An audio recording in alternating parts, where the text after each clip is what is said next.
बार लगा था कचरा का कि 15 साल से वो कचरा हटा नहीं था। नगर निगम का क्या काम होता है जनता को खबर पता नहीं था, कोई जानकारी नहीं कि नगर निगम का क्या काम है और क्या होना चाहिए, किसी को कोई पता नहीं था।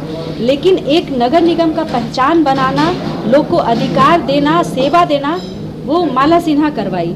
और वार्ड में जो अंबार था कचरा का, उस कचरा को हटा करके जीतने के बाद तुरंत ही कचरा को हटा करके जितना संसाधन नगर निगम से मिला, अगर नहीं मिला, कमी हुआ, कटौती हुआ, तो वहाँ पे हम अपने तरफ से ट्रैक्टर और जेसीबी रख करके और सारे कचरा को पहले हटवाए।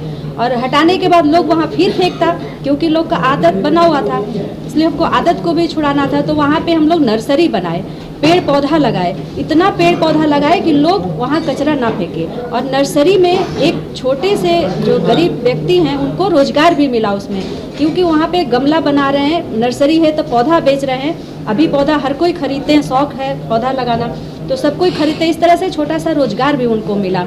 तो ये तो कचरा मुक्ति का हुआ कि कचरा मुक्त किए। हमारे माननीय प्रधानमंत्री जी का कहना है कि स्वच्छ भारत, तो मेरा कहना है कि स्वच्छ पटना तो अब आया है, पहले वार्ड था, स्वच्छ वार्ड बनाना। तो ये स्वच्छ वार्ड को किए। उसके बाद जो राशन पेंशन का किल्लत था, जो कमी था, अब ऑनलाइन हुआ, पहले ऑफलाइन था, उसमें बहुत सारा भ्रष्टाचार था ऑफलाइन में, तो ऑनलाइन अब हुआ, तो उसमें सुधार किया गया, सबको नियमित राशन पेंशन मिला। बात है नली और गली की, कच्ची नाली गली, जो हमारे माननीय मुख्यमंत्री जी का 7 निश्चय में है, कच्ची नाली गली। तो हमारे यहाँ जो हनुमान नगर, राजेंद्र नगर है, वो तो सब रोड अच्छा था, लेकिन बाईपास के उस तरफ जो दक्षिणी इलाका था, उधर सब कच्चा ही कच्चा था। तो उधर इतना रोड बना है कि अनगिनत, आप गिन नहीं सकते हैं, अनगिनत रोड बना, नाली बना, जो कि दिक्कत था। और उसमें रोड नाली तो बना ही, हमारे राज्य सरकार से फंड काफ़ी मिला, उसमें कोई कटौती नहीं, लेकिन नगर निगम में भ्रष्टाचार है। उस भ्रष्टाचार को ख़त्म करने के लिए अभी आगे जो कदम मेरा बढ़ा है, उसी को रोकने के लिए, क्योंकि रोड तो बनता है, 1 महीने के अंदर वो रोड टूटा हुआ दिखता है, वो नाला जर्जर दिखता है, नाला भरा हुआ दिखता है, सफाई नहीं होता है। ये सब दिक्कत है, ये सब दिक्कत को आगे दूर किया जाएगा। लेकिन जो हम अभी कार्यकाल में जो रहा है वो बता रहे हैं कि कच्ची नाली गली पे काम हुआ, जो स्टूडेंट क्रेडिट कार्ड है या फिर लोन का है, भक्ता का है, वो सब काफ़ी कैंप लगा करके काम किया गया। बहुत सारा ऐसा काम हुआ है जो कि पहले कभी नहीं हुआ था, और इस वजह से लोग हम पे भरोसा करते हैं, विश्वास करते हैं। और लोग का ही कहना था, हमारी जनता का ही कहना था कि ये छोटे से वार्ड में जब इतना काम करती हैं, अगर इनको आगे बढ़ाया जाए और ज़्यादा अधिकार मिलता है तब तो बहुत अच्छा काम करती हैं, कर सकेंगी। तो यही मेरा सोच था कि जैसे अपने वार्ड को बनाए green ward, clean ward, smart ward, तो आगे हम अपने पटना के लिए करना चाहते हैं कि green Patna, clean Patna, smart Patna. तो अब ये मेरा उद्देश्य है और मेरा लक्ष्य है कि हमको पटना को इस तरह का बनाना है। और पटना में बहुत सारे अभी आगे जो हम अभी डोर टू डोर घूम रहे हैं, जनसंपर्क कर रहे हैं, तो बहुत सारा कमी हमको दिख रहा है। हर जगह गड्ढा दिख रहा है, हर जगह रोड काटा गया है, 3 बार रोड काटा गया है। कहीं पे जैसे बुटको का है, चाहे नमामि गंगे का है, चाहे वायर लगाने के लिए जो काटा जा रहा है, उस पर किसी का नियंत्रण नहीं है, कोई ध्यान नहीं है, कहीं पे रोका नहीं जाता है, कोई बैठक नहीं किया जाता है। अगर बैठक होता है तो बस बैठक नाम के होता है, उसके आगे कोई कार्रवाई, कोई सुनवाई नहीं। तो ये सब को रोकना है, ईमानदारी पूर्वक काम करना है। आगे हमारे जनता जानेंगे, और जनता तो जुड़े ही हैं, देख रहे हैं कि हर दिन हर वर्ग के, हर जाति, हर धर्म के लोग जुड़ रहे हैं, खुद से आके जुड़ रहे हैं। ऐसा नहीं कि हम उनसे कह रहे हैं, वो खुद आके जुड़ रहे हैं। जनता तो मतलब इंतजार कर रहे हैं कि माला सिन्हा अपना चुनाव चिन्ह बताए और हम वोट करने के लिए रेडी हैं। तो बहुत अच्छा लग रहा है उनका आदर और आशीर्वाद, और उनको चुनाव चिन्ह बताएंगे भी कि मेरा चुनाव चिन्ह वार्ड के लिए जो है मोमबत्तियाँ छाप है, क्रमांक संख्या 5 है, और पूरे पटना के लिए पटना मेयर के लिए है टेबल लैंप छाप, और क्रमांक संख्या 15 है, और 28 तारीख को वोटिंग है।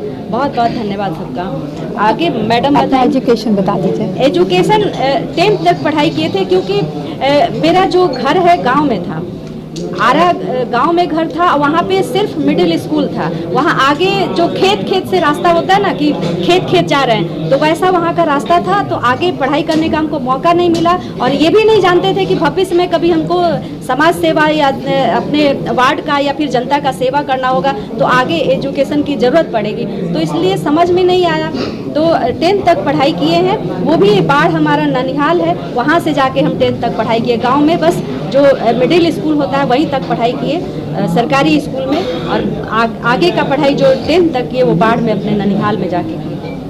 बहुत धन्यवाद। और अपने हस्बैंड के इंट्रोड्यूस कर। मैडम, आपका क्या पर्पस है, आप क्यों आए हैं, क्या कारण है? बहुत सारे प्रत्याशी हैं जी, सारे प्रत्याशियों को सबकी नज़र है मेरी, और जो सबसे नज़दीक जीत के सबसे नज़दीक मेरी समझ से प्रत्याशी जो हैं आज के दिन, वो मैडम ही हैं। क्योंकि मेरा भी कुछ सर्वे रिपोर्ट था, कुछ लोगों से बातें हुई, कुछ आप लोगों से चर्चा हुई, और उस आधार पे मुझे लगा कि एक ऐसी प्रत्याशी जो जीत के करीब हैं, तो मैं भी आप लोगों के माध्यम से, जनता के माध्यम से इनको इंट्रोड्यूस करते हुए इनकी जीत को आश्वस्त करूं। और मुझे आशा है कि ये जीत के बहुत अच्छा काम करेंगे, और इनका फैमिली हिस्ट्री भी रहा है सामाजिक सेवा करना। तो हम लोग बहुत आशावान हैं कि हम आगे पटना का अच्छा विकास होगा, और हम लोग जो दिशा को इमेजिन कर रहे हैं या प्रोजेक्ट कर रहे हैं, उस दिशा में ही आगे बढ़ते हुए, बढ़ चढ़ के एक नई सोच के साथ, एक नए